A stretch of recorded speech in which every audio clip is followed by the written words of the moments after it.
নমস্কার। মহালয়া শব্দটি সংস্কৃত মানে মহা বা মহান এবং আলয় মানে আবাস থেকে এসেছে, যা একত্রে মহান আবাস বা দেবীর ঘর বোঝায়। মহালয়া অমাবস্যার একটি বিশেষ দিন, যখন মানুষ পিতৃপক্ষের শেষ দিনে নিজেদের পূর্বপুরুষদের উদ্দেশ্যে শ্রদ্ধা নিবেদন করে। পিতৃপক্ষ ও দেবীপক্ষের সন্ধিক্ষণের মাধ্যমে এই দুর্গাপুজোর সূচনা হয়। এই পিতৃপক্ষ প্রয়াত পূর্বপুরুষদের আত্মার শান্তি কামনা করে জলদান বা তর্পণ করা হয় এবং পরলোকগত পূর্বপুরুষদের শ্রদ্ধা জানানো হয়। শাস্ত্রমতে মহালয়া হচ্ছে একটি অমাবস্যা তিথি। এই তিথিতে সাধারণত পিতৃপুরুষের শ্রাদ্ধ তর্পণ করা হয়।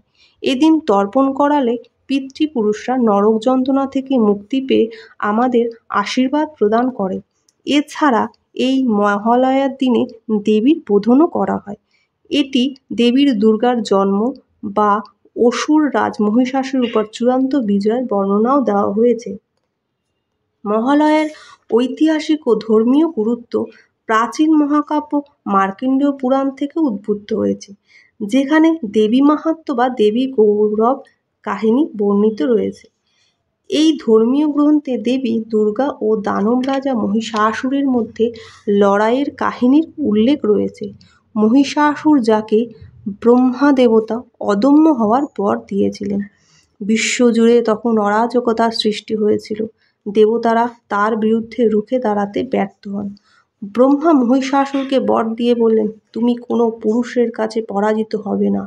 এরপরই দেবতারা তাদের শক্তি একত্রিত করে দেবী দুর্গার রচনা করেন। সকল দেবতারা তাকে অস্ত্র দেবী দুর্গার হাতে তুলে দেন। এমনকি ব্রহ্মা, বিষ্ণু ও মহেশ্বরেরও অস্ত্র দিয়ে সজ্জিত হন দেবী। এই মহালয়ার দিনে দুর্গাপুজোর বোধনও করা হয়। বোধন কথার অর্থ জাগরণ। তাই দেবীপক্ষে বা শুক্লপক্ষের প্রতিপদে ঘট বসিয়ে শারদীয় দুর্গাপূজার সূচনা হয়। যেহেতু দক্ষিণায়ন হলো দেবতাদের ঘুমের কাল, তাই দেবীর বোধন করে দেবতাদের জাগ্রত করা হয়। মহালয়ের পর প্রতিপদে যে বোধন করা হয়, সেই সময় সংকল্প করে দুর্গাপুজোর আয়োজন চলে।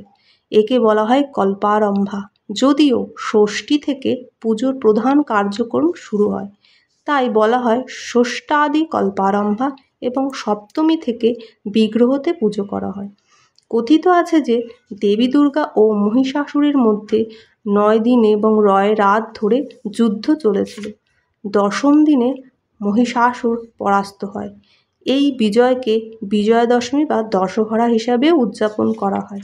তাই ভারতের বিভিন্ন স্থানে এই 9 দিন চণ্ডীপাঠ বা দুর্গা সপ্তশতী পাঠ করার রীতি রয়েছে।